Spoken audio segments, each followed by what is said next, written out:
Hey guys, Christy here with Make Everyday Colorful, and tonight I wanted to tell you the reasons why we decided to homeschool, just in case you're wondering or you're on the fence and you're wondering if it's a good idea. So I wrote down some notes about why we're going to homeschool, and I have about 12 points, so I'm going to try and go through them. Okay, so the first one is we wanted the freedom of not having to follow the school schedule. So we wanted to be able to homeschool whenever we felt like it, take off whenever we wanted. If my husband's off, you know, while everybody else is in school, we can take off and go on vacation, and then we don't have to fight with the crowds either that way. So we have freedom of schedule. If I'm sick or one of my kids are sick, we could take the day off. We don't have to worry about signing a note or absentees and all this and that. And we can basically do our homeschool anytime we want to. Let's say we decide, hey, let's go to the museum today. Well, if we were at school, then I'd have to sign them out again. But at home, this could be part of a like a field trip, a learning experience, and then our schoolwork. We could say, you know what, normally we would do it today, but we'll either, you know, catch up on it tomorrow, or maybe do a little bit on the weekend or something, because we're going to do this fun thing during the middle of the week. So a lot of freedom with the schedule, and to be able to do it year round. So I like to do homeschool every 6 weeks and take a week off. 6 weeks, take a week off, and take a long break in the for Christmas, and then about a month off in summer, and it still ends up being the same amount of days of school, but we just kind of break it up. Okay, so I put the next one I put is to be able to advance or slow down as much as you need. So if you're homeschooling, you know exactly where your kid is academically.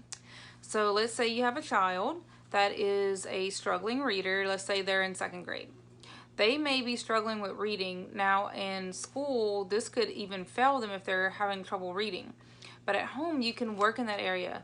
And they might be, you know, struggling to read, but they might be really smart with science. You know, they could be on a 4th grade level in 2nd grade in science, and that's the beauty of it. So if your kid's doing really well in one subject, let's say they just catch on the science, they're just really good with it, you could say, you know what, I don't need to do 2nd grade science, I'm just going to buy the 4th grade because that's where we're at. But you know, reading wise, well, he needs a little more practice. And normally by, I think it's about, they said about 3rd or 4th grade, all of them level off anyway with the reading. So being able to take time and not feel peer pressure, and you know, feel insuperior to their peers in class because they're maybe not doing as well in a subject, whatever that is, you can you know, take your time with that. And another aspect of that saying, I actually put it as the 3rd thing, but I wanted my kids to be able to study in-depth subjects. I didn't want them to have, like, I'm not saying there's anything necessarily wrong with a textbook education if that's what you're doing for homeschool, but I wanted to use living books, and I wanted them to be able to not just know a couple facts about, I don't know, Benjamin Franklin. I want them to be able to read a story on Benjamin Franklin and understand it. Or the same thing with I mean, really any subject. Let's say there's parts of science that they're really interested in. I want us to be able to study in depth. I want when they get to college, they are very prepared. They are very well-rounded in all the subjects, not just a little facts here and there and dates and all that. I want them to know in depth what we're learning. So with us being at home, we can really dive deep into subjects and deep into whatever we're going over, you know, if it's American history or whatever, and just really, really understand what's going on, really learn it. I put number 4, if you are a Christian, Christian education. So unless you can pay for a private school, which could be very costly, especially if you have multiple children, being able to teach them at home, you can teach them the way you want and your Christian views, and y'all can talk about things, you know, deeper and things like that. 5, I put less pressure from bullying, needing to conform, things like that. Now, I know that there's always going to be times when your kid could be, you know, peer pressured or picked on or whatever, you know, whether it be at summer camp or church on Sunday, or they might be on a sports team or in ballet. I mean, there's going to be times where this happens, but I just felt like it would be nice to not have to feel the pressure, you know, every single day, or, well, all the cool kids are doing this and you need to do it too, and even if they're not comfortable, they may do that. So I guess just less peer pressure.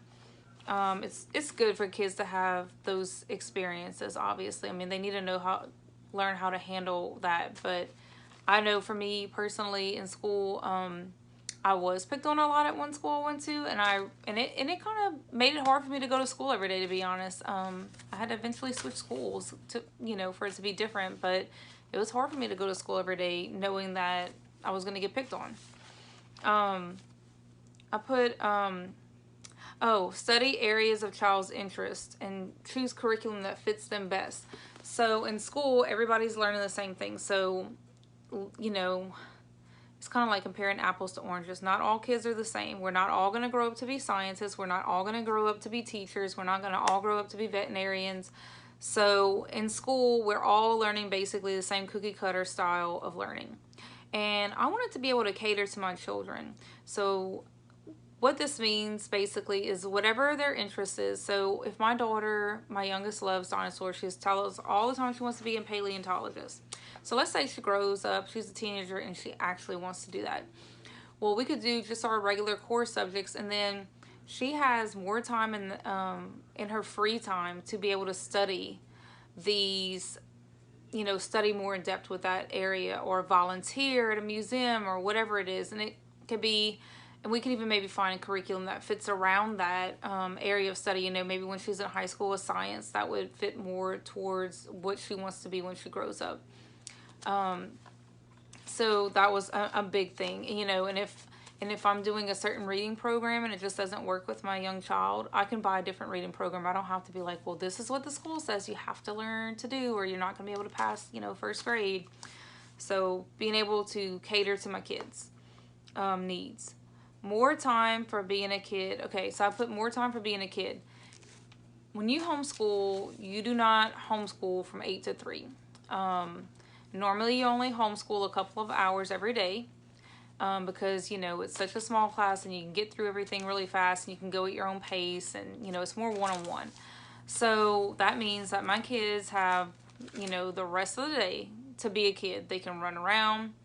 They can play, they can do extra activities, and then the older they get, let's say they want to volunteer, or let's say they want to earn extra money. Let's say one of my kids I like to sew. So let's say my daughter whenever she's a teenager, she knows how to sew really well because she's learned that. So that gives her more time in the day to be able to work on that and make extra money. It's just different things. So, instead of going to school 8 to 3 and then having sports afterwards, and then they have to do their homework and they're exhausted and it's like they never have time to breathe, it could be kind of exhausting, Let's see, I put the extracurricular activities. So while I was in school, I did do sports and stuff, but like I said, it was kind of tiring sometimes. I had homework to do and everything too, and I had to be at school. So with this, they can do things they enjoy and have more time to do them. So one of my daughters, well, both of them like ballet, but one really loves it. So when she's older, let's say she still loves ballet, she can, let's say that's something that she just really loves. She could spend hours a week practicing ballet, or hours a week sewing, or hours a week cooking, or, if it's sports, they can spend hours a week really doing something they love, karate or baseball, whatever. So it just gives them more time to do extracurricular activities and not have to be so, I guess I say, stressed with the pressure of everything else going on in the day, because they have more time. They get to socialize with kids of all ages. Now, I know this can kind of sound weird a lot of times because everybody says, well, how do you socialize your homeschoolers? Actually, I have a whole video on that, so I'm not going to get into that. But I do like the fact that they can socialize with kids of all ages, because a lot of times when homeschoolers get together, of course, we all have our kids. So instead of our kids being with the same group of kids all day, every day, and their teacher, they're with kids of all different ages. They can be hanging out with their friend, and their friend can have a baby sister or brother, or a much older sister or brother, and then they're interacting with a bunch of different adults instead of, maybe the same couple of adults every day. So they're socializing a lot, and they're socializing with people of all across age range. So whenever they go to work or get a job, they can, it's not the same age all the time. They're going to be able to know how to deal with, I know that sounds kind of crazy, maybe like, well, who wouldn't be able to deal with different age ranges? I work too, but it really is different sometimes seeing how homeschoolers interact with other kids of different ages. I put more family bonding time. Now, this was a big thing to me. So, I really wanted to be able to spend a lot of time with my kids. I did not want to just ship them off every day from 8 to 3 and you know, not see them till that evening. And then, you know, if my kids were at school, I'm probably going to be working. And then I would get home and it's just rush, rush, rush. I don't want to have to, as soon as I get home, we have to start doing homework. And then we have to immediately eat. Then we have to take baths. And then we have to go to bed. And we got to start this all over again. I wanted to be able to have time to spend with them. Time to be able to go places with them, time to really get to know them, like truly form a good bond between them, to where we have a great relationship growing up. And with that, I put like teaching work ethic and life skills, because we have more time to do those things. Most kids have chores whether they go to school or not, but if you're home all day, you can really I say practice those more. You know, everybody has like a job duty. So you might say, okay, every morning you have to wash dishes, and the other kid every, you know, for lunch you'd wash the dishes or whatever. And we all do our daily chores, and we're all working together as a team. That's my big thing. I always tell my kids, we're doing this as a team. We're a team. This is a family team, and this is what we're doing together. And we're going to work at this because we're a family and we really love each other, and we don't want to have to put all the responsibility on just one person to do all this. So we're all going to help clean. We're all going to help with the garden. We're all going to help, you know, whatever it is. And sometimes I'll even though my kids are still pretty young, you know, I can even get my 5-year-old to help with the 2-year-old. Like, hey, can you go get your brother this or whatever. So just building good work ethic and life skills to prepare them for the future when they do grow up, so they can cook and clean and take care of themselves. And I put more hands-on experiences, whether it be through, let's say, taking a lot of field trips. If we're studying about, I don't know, cows. I'm just going to throw something out there. We could go to a farm and see how, and talk to somebody how they milk cows, how cow's milk is processed before it's sent to the store. But you know, a lot of that I can read that to them in a book, but it's a lot different if you can actually go there. Like, can you go to the factory, can you go to the farm?